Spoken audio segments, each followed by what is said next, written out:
इस वीडियो में कुल 3 पार्ट होने वाले हैं।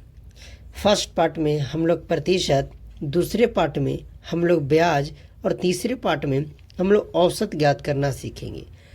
आई होप कि अगर आप सभी को तीनों टॉपिक इस वीडियो में सीखना है तो बस वीडियो को शुरू से अंत तक देख लीजिएगा और हो सके तो आप एक फेयर बना लीजिएगा। चलिए, ज़्यादा अगर मैं आपसे बातें करूंगा तो वीडियो लंबी होगी। चलिए आज की इस वीडियो को हम शुरू करते हैं। तो देखिए, पहले प्रतिशत, इसको हम लोग इंग्लिश में परसेंटेज बोलते हैं।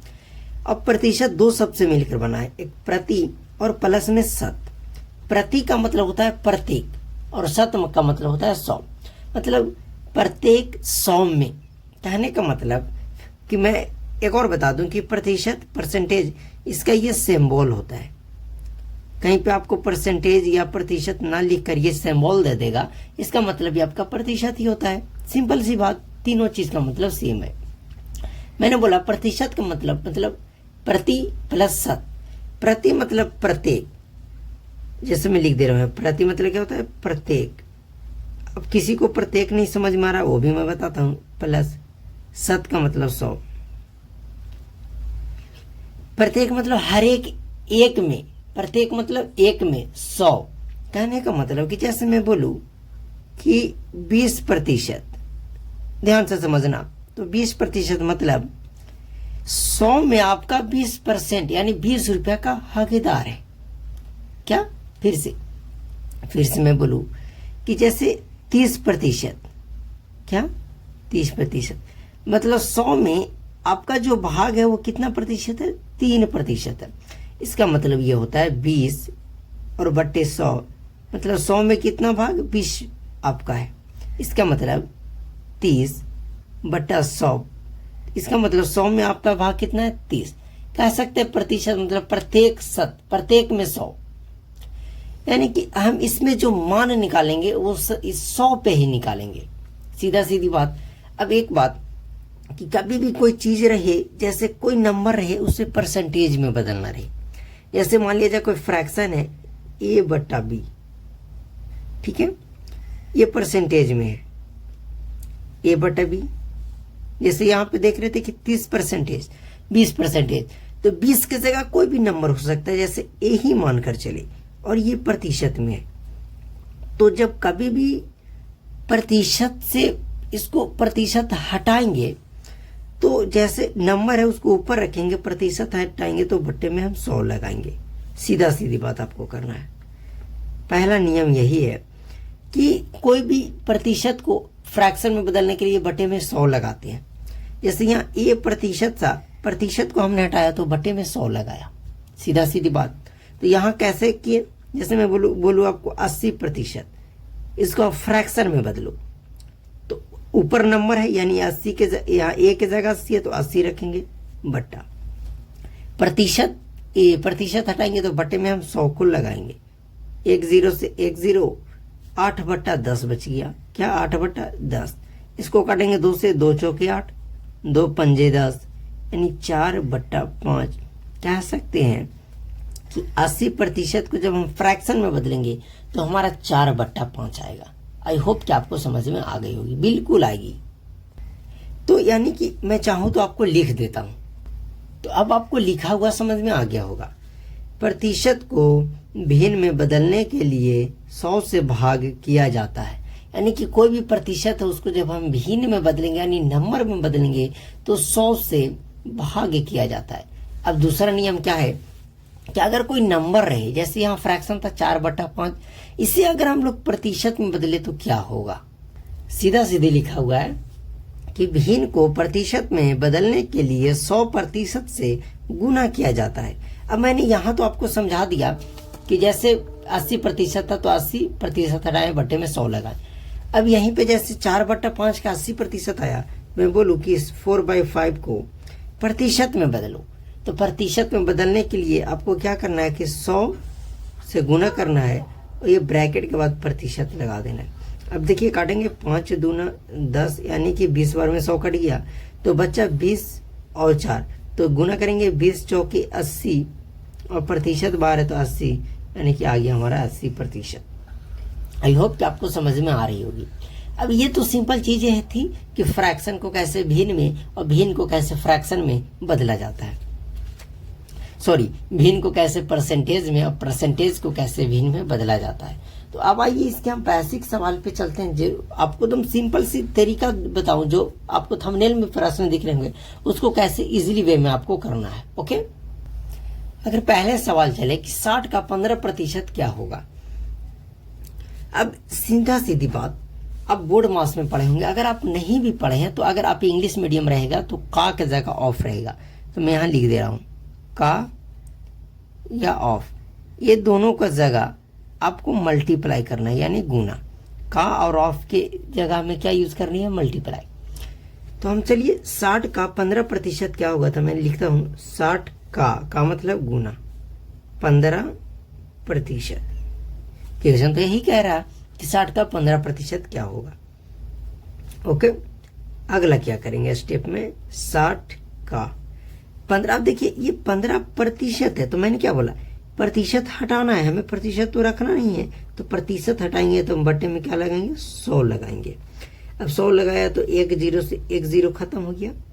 अब देखिए 15 और 10 से, तो 5 से कटेगा, 5 तिया 15 और 5 दूना 10। अगर आपको काटना नहीं आता है तो आप मेरी काटने वाली वीडियो अब जरूर देखिएगा। तो 5 से काटे, 5 दूना 10, 5 तिया 15। अब फाइनल जो ऊपर में बच गया वो बचा 6 मल्टीप्लाई 3 और नीचे बचा हमारा 2। तो 2 से ये 6 कटेगा, 2 3 जा 6 यानी 2 तिया 6, 3 तिया करेंगे तो 9। ये हमारा आंसर। अब समझिए, आप कहने का मतलब कि अगर 60 रुपया है तो उसका 15%, 60 का जो 15% होगा वो हमारा 9 होगा, यानी 9 रुपया होगा। 60 का 15% क्या होगा, 9 होगा। आ रही है समझ में। अब इस प्रकार का सवाल कभी भी आपको रहे, अब इजीली आपको बनाना है, जब स्टेप बाय स्टेप जैसे कह रहा है उस तरीका से। जैसे 60 का कह रहा था तो 60 का 60 लिखिए, का मतलब मैंने गुना लिखा, 15% लिखा। पहले क्वेश्चन को आप उसको कन्वर्ट कर दीजिए बनाने के नियम में। ओके, अब जैसे इस प्रकार का सवाल रहेंगे कि 15/13 का 20% क्या होगा, यानी फ्रैक्शन वाला वैल्यू। तो बस स्टेप बाय स्टेप लिखिए। जैसे है हमारा 15/13, तो मैंने लिखा 15/13 का मतलब गुना 20%, तो मैंने लिख दिया 20%। ओके, 15/13, 20 है तो 20 बट्टा प्रतिशत जब हटाएंगे तो बटे में हम 100 लगाएंगे। अब यहीं से काटिए, 1 0 से 1 0, सीधा सीधी बात। अब देखिए 5 से कटेगा, 5 तिया 15 और 5 दूना 10। ओके, अब ये 2 से 2 भी खत्म हो गया, तो हमारा ऊपर बच गया 3 और ये बच गया हमारा 13। यानी कह सकते हैं कि 15/13 का 20% होगा, वो 3/13 होगा। ये इंटरेस्ट क्या है कि जैसे मान लीजिए आप किसी से पैसा ले लीजिए या किसी को पैसा आप दे दीजिए, या आप गांव में देखते होंगे कि समूह से पैसा लिया जाता है तो उस पर हमें कुछ ब्याज लगते हैं। या गांव में न मान करके चले हम और किसी से पैसा लिए और वो हमें बोले कि हम आपको देंगे पर ब्याज के तौर पर, यानी सूद पे पैसा देंगे, और उसको जब हम लौटाएंगे तो हमें कितना देना होगा। यानी कि सीधा सीधी बात करें तो आज की इस वीडियो में अगर आप ये वीडियो देख लेते हैं तो आप जो ब्याज कैलकुलेट नहीं करना सीखते हैं ना, दूसरे से पता करते कि यार हमारा ब्याज कितना हुआ, अगर वो ज्यादा भी ले ले तो आप कुछ नहीं कर सकते क्योंकि आपको तो कैलकुलेट करने आता है नहीं। तो बस अगर आप सीख जाते हैं कि ब्याज को ऐसे फाइंड किया जाता है, ऐसे निकाला जाता है, तो आपकी टेंशन खत्म हो जाएगी और आप ब्याज खुद ब खुद निकाल कर बताओगे कि मेरा 2000 का इतना हुआ जब आपने 8% से लिया, या 10% या 12%, इस तरीके से आपने लिया। देखिए इस टर्म को समझिए, पहले इस क्वेश्चन को आप समझिए क्या कह रहा है कि 2000 का 8% दर से 6 माह का ब्याज क्या होगा। जैसे मान लिया जाए कि आपने अपने फ्रेंड से, मैं पहले फ्रेंड के तौर पे समझाता हूँ, तो मान लीजिए कि आपको पैसे की जरूरत पड़ गई 2000 रुपए की, तो आपने अपने दोस्त के पास गया और दोस्त से बोला कि यार मेरे को 2000 रुपया चाहिए। तो उसने बोला ठीक है मेरे पास है, मैं दूंगा, लेकिन यार ऐसे कोई पैसा तो देगा नहीं। लेकिन जब मैं आपको जो 2000 दूंगा ना, वो 8% मतलब दर से मतलब ब्याज जो मैं आपको लूंगा वो 8% से लूंगा। अरे 8% कहने का मतलब कि ये 2000 है, इसमें 100 रुपया का 8 रुपया मैं ब्याज लूंगा, 100 रुपया का ब्याज लूंगा, जो मैं 8 रुपया लूंगा एक मंथ में। तो 2000 का सोच लो कि हमारा ब्याज क्या होगा। उसी तरीके से जब आप हमें बोल रहे हो कि 6 मंथ के लिए चाहिए, तो तुम खुद बता देना कि लास्ट में 6 मंथ में हमारा ब्याज क्या होगा। आई होप कि आपको समझ में आ गई। मैं दोबारा समझाता हूँ।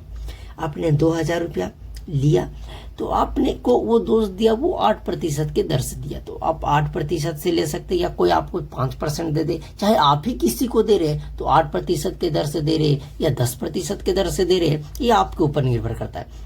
तो बस हम अगर 10% रहेगा तो 8 की जगह हम 10 चेंज करेंगे, यानी कि ओवरऑल हमारा यही रहेगा, प्रश्न सारा सोल्यूशन यही रहेगा, पर हमारा जो चेंज होगा वो 1 2 3 जगह चेंज होगा। यानी कि आप 6 मंथ में ना तो 12 मंथ में आपको देगा, 15 मंथ में देगा, तो वो अलग बात है।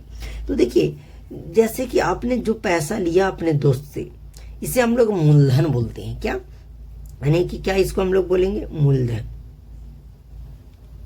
मूलधन बोलेंगे। तो बताओ कि मूलधन इसमें कितना दिया हुआ है। तो आपने 2000 रुपया लिया, यह हमारा मूलधन हो गया। फिर से समझ जाओ, 2000 का 8% दर से, यानी दर जो लग रहा है, दर वो कितने प्रतिशत लग रहा है, ब्याज वो हमारा 8% लग रहा है। कितने समय के लिए आपने लिया है, तो बोलिएगा कि यार समय तो मुझे बोला है, वो हमने बोला कि 6 मंथ में लौटा देंगे, यानी 6 माह। बस खत्म हो गया। अब सब चीज तो आपको पता ही है, बस आपको ब्याज निकालने नहीं आ रहा है कि आप कितना ब्याज उसको दोगे। तो देखिए, ब्याज अलग होता है और पूरा पैसा मिलाकर देना अलग बात होता है। तो जब ब्याज हम निकालेंगे उसको किस तरीके से ध्यान से समझिएगा। तो ब्याज का एक फार्मूला होता है, सीधा सीधी बात करें तो ब्याज का फार्मूला होता है मूलधन, अब बोलते चलो मूलधन गुना समय गुना दर और बटे का 100। इस फार्मूले के मदद से आपको निकल जाएगा कि आपको कितनी ब्याज 2000 का 8% के माह दर से 6 मंथ में देना है। ओके, आइए ध्यान से समझते हैं। तो आपने कितना पैसा लिया था, तो 2000 रुपया लिया था या किसी को दिया था, तो मूलधन के जगह रखना है। तो चलो 2000 मैंने रखा, गुना कितने समय के लिए, तो 6 वर्ष के लिए, 6 माह के लिए, तो 6 लिखा। देखिए, अगर मान लिया जाए कि 2 साल रहता, 2 साल में 12 मंथ होते हैं, तो 12, यानी कि समय को माह में आपको बदल देना है। दर यानी कितना प्रतिशत से आपने दिया है, तो 8% बटा 100 तो लगा ही देना है। अब देखो काट दीजिए, 2 0 से 2 0, नीचे कुछ नहीं बचा, ऊपर सब बचा। ऊपर क्या बचा, तो ऊपर बचा 20 गुना 6 गुना 8, यही बचा। तो करेंगे 8 दूना 16 और 16 दूना 32 और 1 0, मतलब कह सकते हैं कि 6 मंथ में, फिर से 8 सॉरी मेरे दोस्तों, 8 6 48, ओहो चलिए यहां से करते, 6 दूना 12, 12 8 96, मिस्टेक हो गया, 960 रुपया जो हुआ आपका ब्याज हुआ 6 मंथ में। ठीक है, 2000 का, ध्यान से समझिएगा, 960 रुपया लिखा हुआ, मैंने गलत कर दिया, इसको 6 से 8 को 2 से कर दिया। देखिए मैंने क्या, ऐसे 8 6 48 कीजिएगा, 48 दूना 96 होता है, चाहे ऐसे कीजिए, 2 6 12, 12 8 96 और 1 0 है तो 1 0, यानी 960 रुपया हमारा ब्याज हुआ। अब हमारा ब्याज कितना हो गया, 960।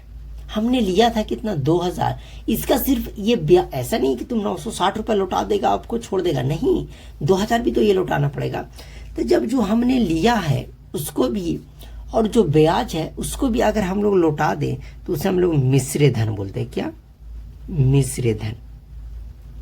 मिश्र धन समझ में आ गया। मिश्र धन क्या होता है, मूलधन और प्लस ब्याज को जब देंगे तो हमारा मिश्र धन होगा।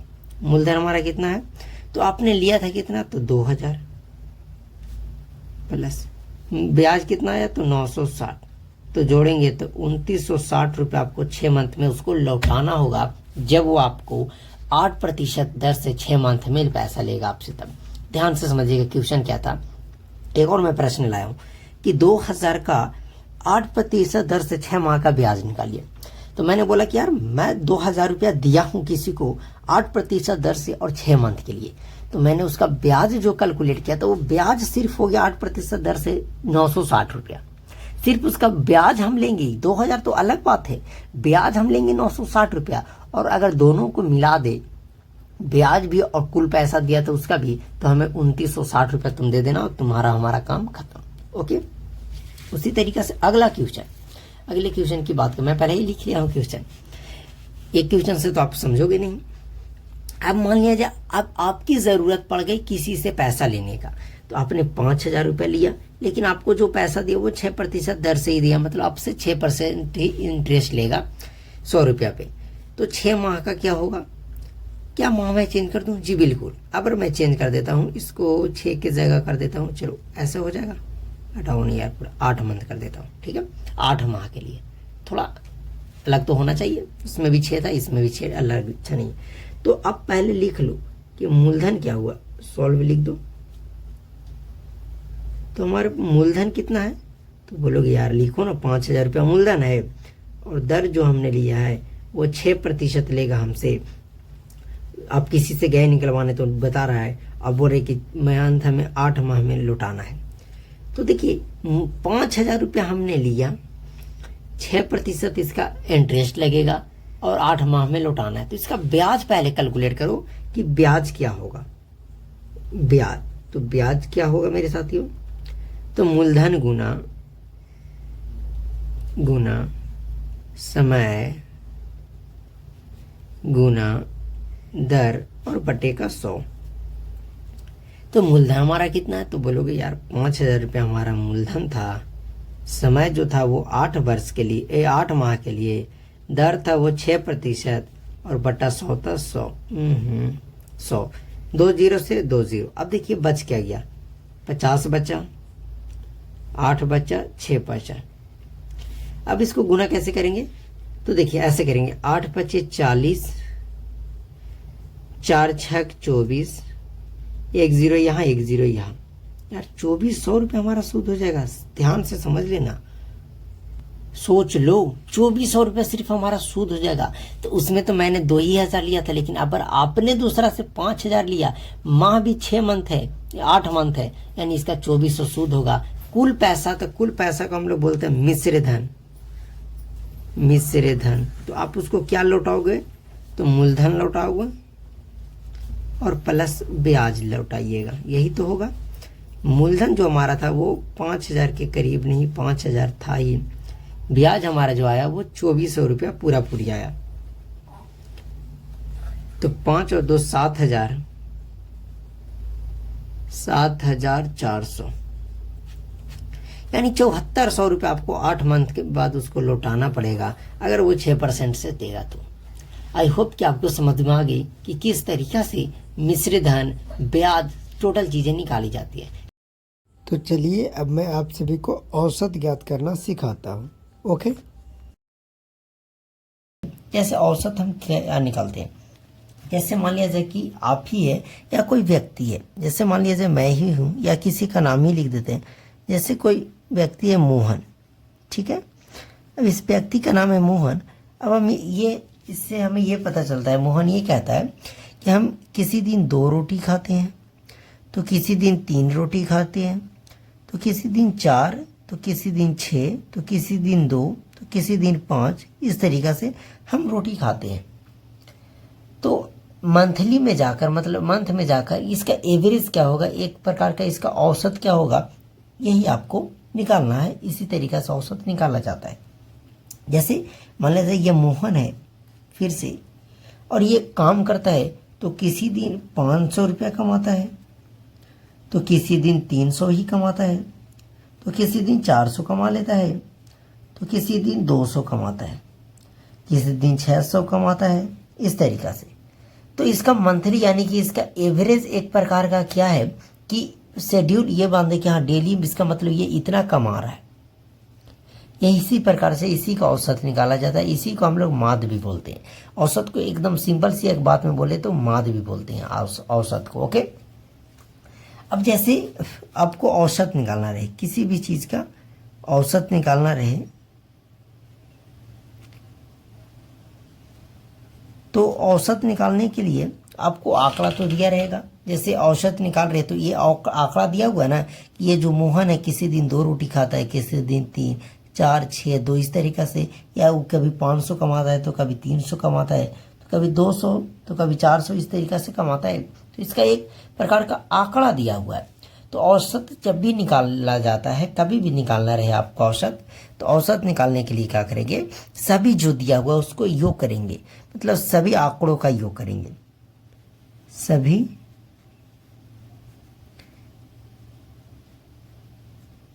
आंकड़ों, ये एक प्रकार का आंकड़ा ही दिया हुआ है, का योग करेंगे। जो भी आंकड़ा दिया रहेगा उसको हम लोग जोड़ेंगे और डिवाइड करेंगे आंकड़ों की संख्या से, आंकड़ों की संख्या से डिवाइडिंग करेंगे, आंकड़ों की संख्या। देखिए माध्य में भी हम कुल योग बटा कुल संख्या करते हैं, औसत में भी हम वही करते हैं, सभी आंकड़ों का योग बटा आंकड़ों की संख्या।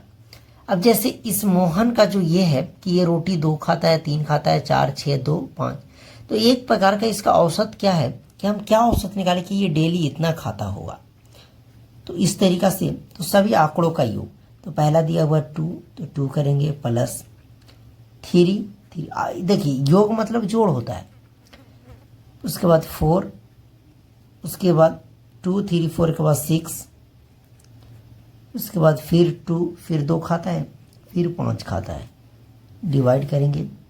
कितना नंबर है, कितना संख्या, 1, 2, 3, 4, 5, 6, तो हम 6 से डिवाइड करेंगे। तो आंकड़ों का योग बटा आंकड़ों का संख्या हो गया। यही फार्मूला भी कह रहा था और यही हम भी किए। ओके, अब आंकड़ों का योग बटा आंकड़ों का संख्या तो मैंने कर दिया। अब इसके आगे क्या होगी, तो जब जोड़ है तो जोड़ेंगे, तो देखिए 2 और 3 5, 5 4 9, 9 और 6 15, 15 और 2 17, और 17 और 5 हो जाएगा आपका 22 बट्टा 6। अगर इसको काटेंगे तो 2 से 11 दूना 22, 2 तिया 6। इसको अगर हम फिर से काटें 3 से तो 3 तिया 9, 2 बच गया, 3 छक 18, फिर बच गया 2, 3 छक, इस तरीका से आते जाएगा। ठीक है, 3.66। तो इसका जो औसत निकल कर आया वो 3.66 निकल कर आया। यानी कि कभी भी किसी का औसत निकालना रहे तो इस तरीका से ही करेंगे। अब मैं बोलूँ कि ये जो कमाता है इसका औसत क्या होगा, तो उसका भी औसत निकालने के लिए हम कुल योग करेंगे, 500 प्लस 300 प्लस 400 प्लस 200 प्लस 6, और उतने नंबर से हम इसका भाग दे देंगे तो उसका औसत निकल कर आ जाएगा।